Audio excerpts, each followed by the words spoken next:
What's going on, gardeners? Kevin from Epic Gardening here. This is part 2 of the LED Grow Journal.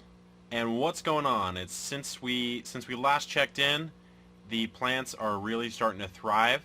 Unfortunately, like I said in the earlier video, I'm doing basil, boom, spinach, boom, and cherry tomatoes. Watcha right there.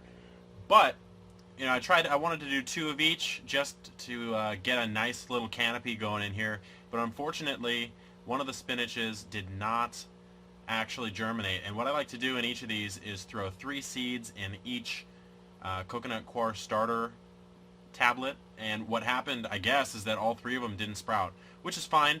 Actually, the spinach took quite a while to germinate, but by the looks of it, as you can see, it really caught up a lot quicker. I mean, basil is a slow to grow plant in the first place. Spinach is much quicker. You can get a full head of spinach after germination out in probably, in hydroponic system, probably 35-ish days.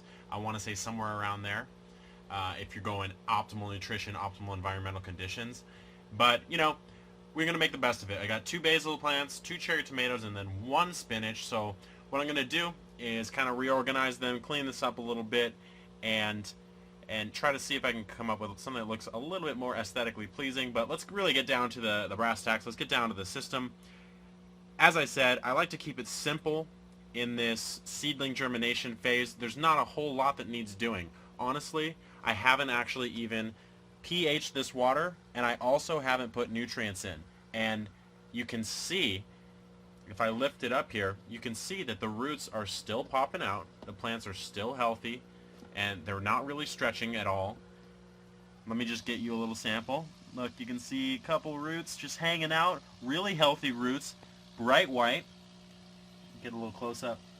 Tomatoes dropping really nicely, as is the basil. So although on the surface this basil looks a little bit weak sauce, you know, it's pretty small, underneath the surface it's got a really healthy taproot coming down. And like I said, this is just tap water. San Diego tap water too, which isn't even that great. It's probably at the 350, 375, sometimes even 400 parts per million range, which is just, you know, that's pretty high. That's pretty high, but you know, honestly, I haven't found it to be a big issue. I'm using probably the most ghetto, simple air stone on planet Earth. Not even one of the discs, which I really like, and provides way more surface area for air to actually come out and oxygenate the water. Just a stupid little aquarium one because it's what I had at the time. And like I said, it's very, very simple in this early phase. Now, what's going to happen next? These plants are pretty much through the seedling phase. We've got the first set of true leaves coming out on this one here. And you know what? Let me turn this light off slightly so we can get a little bit more detail in the plants. Sorry about that, guys. Alright. Let's just go completely off for now. Alright. So we can see that we've got the first set of true leaves, and actually even the second coming in on this tomato. We've got the first set here. Basil, if you look real close, first set of true leaves is coming in on every single one of these basils. And then the spinach, if we kind of dig in and look right in there, first set of true leaves, sorry about the focus, first set of true leaves coming in there too. So when I see first set of true leaves, it's time for me to adjust the nutrients, really take the reservoir seriously. So toss in the right amount of nutrients, pH it correctly, make sure that the water level's good, make sure I actually have a quality air stone in there, and then, you know, look into my lighting situation. What's the distance that I've got going on here? As you can see, LED system, again, this is a 270 watt Black Star from Lighthouse Hydro. Looks really sleek. Honestly, really appreciate this this LED system so far. Got it hanging up on these chains. You know, it's a very basic setup, guys. And I would say about 2.5 feet here. And ideally, I need to get that a little bit closer. And the reason why is because there's something called the inverse square law for hydroponics. Well, actually, for lighting. Sorry, it's for lighting in general. And basically, the distance away from a surface that a light source is, essentially, one divided by that distance is the amount of lumen output that's being lost. And you know, I probably didn't phrase that 100% correctly because I'm trying to freestyle this video off the top of my head, but bear with me. I do have a full article written on the inverse square law for hydroponics and some things you need to consider. So what I'm trying to really say here, guys, is that this needs to be closer, and for two reasons. Number one, higher lumen output to the plants so that they can actually uptake more of that light and photosynthesize it into vegetative growth. And then the second reason is because I won't actually risk burning these plants out, because I'm running an LED system. So whereas if I was running like a 400 watt high pressure sodium or metal halide that puts out a lot of light, not only would I probably need a venting system, take advantage of this venting system up here, but I really couldn't get to put the lighting system right up here. It just wouldn't work, because that heat coming down, boom, it would just burn the top of those leaves, especially at this youthful stage that these plants are at. So here's what's going through my head right now in this LED grow. Let me flip this light back on. What's going through my head?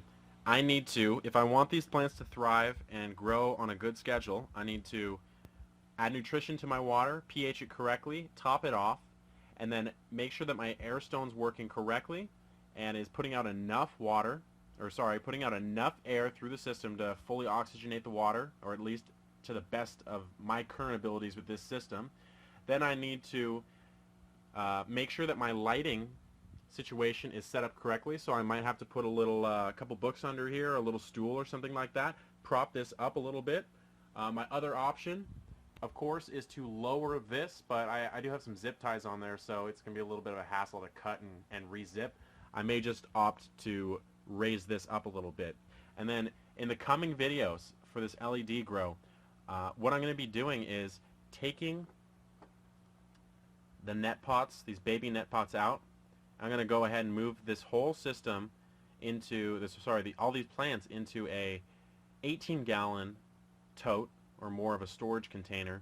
Plop these net pots with a plant into a larger net pot with maybe some hydroton or some grow stone, and then move on from there, because these tomatoes are going to have a robust root system.